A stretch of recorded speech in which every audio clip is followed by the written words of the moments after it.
Tonight on PBS All College Hour, a dramatic reading of the Wisconsin fight song. On Wisconsin, plunge right through that line. Run the ball clear down the field. A score is sure this time. Coming up on Discover Wisconsin, a small sample of Wisconsin's cheese. Badgers have lived in valleys like this since the end of the last ice age. Tonight on Team Rivalry Freshman Class, Luke Fickell and the status of the Wisconsin football program. Wisconsin has a new head coach, Luke Fickell, a veteran from Ohio State and Cincinnati. And the green waiver back in front. Is Luke Fickell the championship coach Wisconsin is looking for, or is Wisconsin destined for obscurity in the ever-expanding Big Ten? Let's find out in this edition of Freshman Class.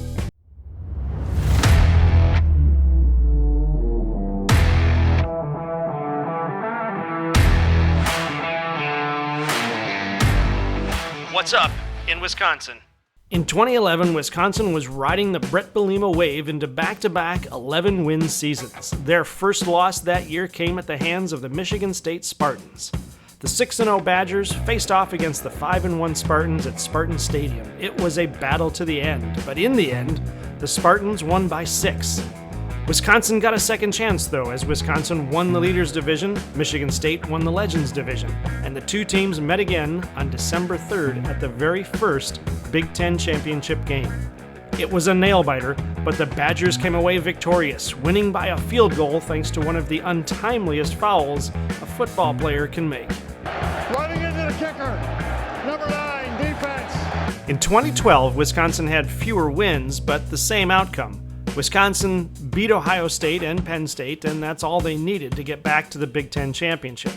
It was another rematch, this time against Nebraska, who they had lost to earlier in the season by just 3 points. And they'll have the ball game. By the time the Big Ten championship game rolled around, the Badgers were angry and hungry. The Cornhuskers simply couldn't compete, and Wisconsin blew their ears off 31-70. It remains the highest scoring Big Ten championship game, and the last time Wisconsin won it. In a shock felt around the college football universe, Bret Bielema resigned just 3 days after the championship game to coach the Arkansas Razorbacks. In his words, "I just felt it was time for me to try and spread my wings and fly a little further." This, after 3 straight Big Ten championships and a 3rd Rose Bowl. Gary Anderson was hired as head coach for 2 successful seasons and even won the division in his 2nd year. He left Wisconsin to coach Oregon State because Wisconsin admission standards for athletes were, let me check my notes, too high? Anderson had to pay Wisconsin $3 million to buy out his own contract. That's a hefty price tag for low standards. That's me money walking out the door! Also, that championship game was against Ohio State, and Wisconsin set a record for points scored. That record would be 0. They're the only team in all 12 seasons to score 0 points in the Big Ten championship game. Gary! Anderson quit before the bowl game, but legendary Barry Alvarez was there to step in, and he did, and Wisconsin won. Paul Chryst. Following Gary Anderson was Paul Chryst. Paul Chryst was the head coach at Pitt with a moderate record of 19-19, although he did get them to a bowl game all 3 seasons. While Gary Anderson pursued his dream of coaching less intelligent athletes at another school, December 17th, 2014, Paul Chryst was hired as head coach at Wisconsin. And to be able to do this and come back home to Wisconsin, it truly is special. Paul was born in Madison, Wisconsin. His father coached football at Wisconsin-Platteville. Chryst played high school football and dreamed of playing in Madison, which he did from 1986 to 1988. He was a 2-time letter winner at the quarterback and tight end positions. In 2002, he came back to Wisconsin as a tight end coach, and then again from 2005 to 2011 as the offensive coordinator. Go to the left side. Ball cuts it back. Watch him weave his way all the way down. You don't get much more Wisconsin than Paul Chryst. Becoming head coach of the Badgers was a lifelong goal. During his almost 8-season run, Wisconsin had a 65-23 record, 6 bowl wins. They were 5-2 against rivals Iowa and Minnesota, 6-0 against Nebraska. 3 division wins, although unfortunately they lost all 3 championship games. Chryst was fired 5 games into the 2022 season after a devastating loss to Illinois. Is off to the races, and Brown is gone for 6.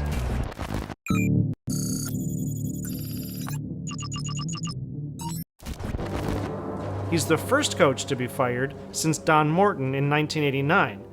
Poor Don only won 6 out of 33 games.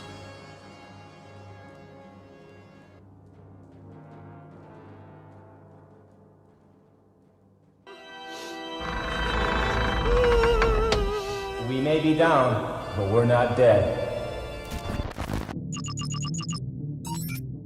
The firing of Paul Chryst came as a shock to the Big Ten Network.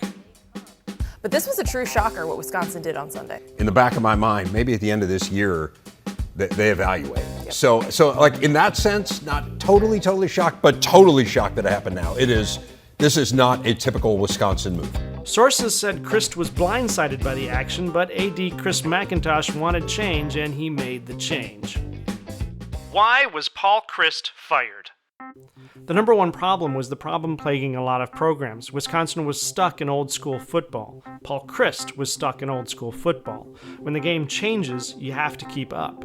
Recruiting was falling off, and sources say Chryst's recruiting methods were stuck in a bygone era when the school's name and record were enough to win over a recruit.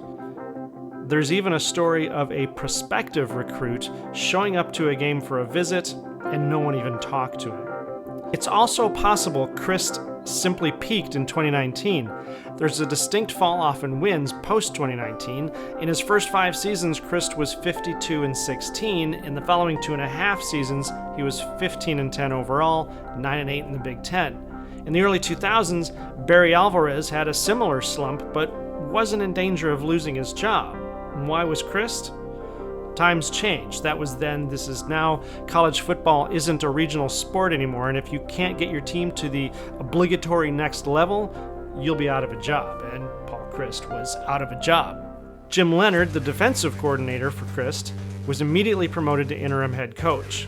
We want more, we want better, and that's my goal, is to try to help get us in that direction. But teams rarely recover from a bad season with an interim coach.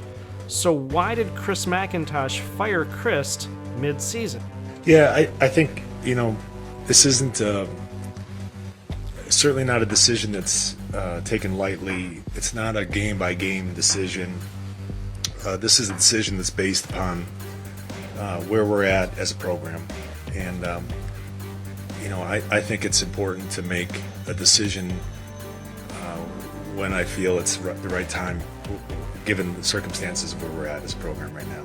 So it's a tough time to make a transition, but I felt it was the right time, and that's what led me to it. McIntosh must be preparing to run for political office. Jim Leonhard. Meanwhile, Jim Leonhard took the reins and kept the Wisconsin team focused. For an interim coach, Leonhard did an amazing job. Wisconsin won 4 of their remaining 7 games, and in Chris McIntosh's own words, well, obviously Jimmy, first and foremost, did an incredible job for the program. Stepped into a circumstance that was incredibly difficult, and over-delivered. He over-delivered. It was widely believed by the players, reporters, and even Leonhard himself that he would be offered the head coaching position. But I guess keeping a proven up-and-coming talent who's dedicated his life to the program when there's a better opportunity on the board is so old school. The day after the last regular season game, Luke Fickell was announced as the new head coach. Couldn't be more excited to introduce the 31st head football coach at the University of Wisconsin. To his credit, Leonhard rolled with the changes and stuck with Luke Fickell for a short while, but in July of 23, Leonhard took a job with Illinois working for Brett Bielema. Meanwhile, Luke Fickell is off to a good start. To finish off the 2022 season, he coached Wisconsin to a win in the Guaranteed Rate Bowl against Oklahoma State. Make no mistake, Luke Fickell is a great hire for Wisconsin, but changes come at a cost. Wisconsin has little time to improve before the Big Ten adds USC, UCLA, and now Oregon and Washington. Can Luke Fickell do what Paul Chryst couldn't, or will he be Wisconsin's version of Michigan's Rich Rodriguez? Luke Fickell had a rocky start in head coaching. He took over as Ohio State's head coach when Jim Tressel resigned for NCAA violations, at the time referred to as illegal benefits to athletes. Today we call them NIL deals. Fickell was hired as the interim coach in May 2011, so he had plenty of time to prepare and was working with a strong Ohio State team.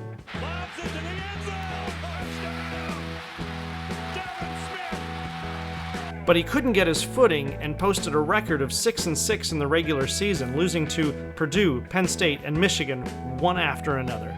Just like Jim Leonhard, Fickell was passed over for the head coaching job but stuck around as a defensive coordinator. Under Urban Meyer, Ohio State dominated the Big Ten for the rest of the decade. In 2017, Luke Fickell took his first official head coaching job at Cincinnati. It was another rocky start, posting a 4-8 record in that first season, but things picked up fast. By the end of his 6 seasons at Cincinnati, he had a record of 57-18, 3 conference championships, 2 bowl wins, 4 bowl appearances, and ultimately a spot in the CFP playoffs in 2021. Cincinnati was the first Group of 5 team to reach the playoffs. Unfortunately, they pulled Alabama as an opponent, and that was the end of that. It's fair to say he found his bearings and became a sought-after coach. Reportedly, he received offers from Michigan State, which means Tucker was second choice, Florida State, West Virginia, Louisville, and Maryland before accepting the job at Wisconsin. Luke Fickell must really love Wisconsin because he really wanted that job. He must know a lot about Madison, Wisconsin. I know I went into it a little bit blind, not knowing all things about Madison and all things about Wisconsin, but how much do you have to know about the community to coach the football team? At least he's not coming in and changing the program 180 degrees from what it's been. Well, we haven't seen it yet, but the quarterback that you grabbed from the portal and the offensive coordinator you hired, it seems like you might be changing what has been the philosophy at Wisconsin. Why do that? Why not? Uh-oh. Are we worried? Luke Fickell's Wisconsin. Luke Fickell is building a new culture in Wisconsin football, and the players are responding to it. Old school, die by the run is out, and the so-called air raid style is in. They want to win championships, and Fickell is a coach who can get them there. Pundits are projecting 9 or 10 wins this first season and winning the West Division. But there is the Rich Rod factor. What could stop Fickell from creating a stronger championship-level Wisconsin team? Everything looks better in fall practice. Energy is up, players are getting pumped up, promising transfers step in, new coaches are bringing in a new look. All this makes boosters and an AD anxious to make his mark on the school happy. And it just might work, or it might backfire. Humor me, let's take a brief detour. In 2007, the Bo Schembechler era came to an end at Michigan when head coach Lloyd Carr retired. Michigan was still an elite team at this time. Rich Rodriguez was the promised child. He came from West Virginia, where things started rough but ended with a 60-26 record, 6 bowl games, 2 bowl wins, and 4 Big East championships, and reportedly was handpicked by Lloyd Carr to keep the AD and the Michigan faithful from having their first choice, Les Miles, and we won't get into the reasons why on that. The excitement in Michigan was high. Rodriguez was coming in to bring Michigan football into the modern era and maintain the Wolverines' elite status. It didn't work.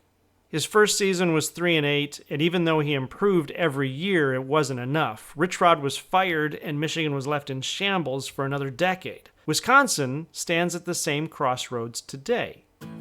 Fickell needs to manage expectations while making his changes, but if he's not winning in year 1, how long is McIntosh willing to wait?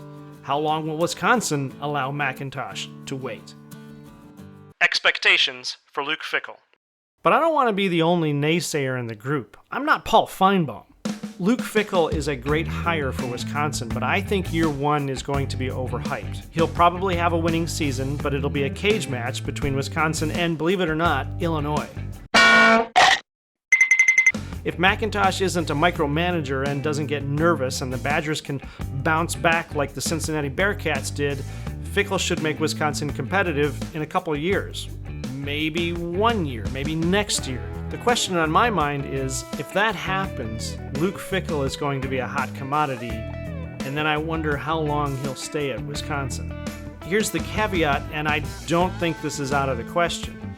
If Ohio State doesn't have a standout season, and for the Buckeyes that means beating Michigan and playing for the national championship, Ryan Day could be looking for a new job, which means Ohio State will be looking for a new coach, and Luke Fickell loves Ohio State. I too want to thank Gordon Gee, Mr. Smith, for this opportunity to lead a program that I know, love, and respect as much as anything in my life.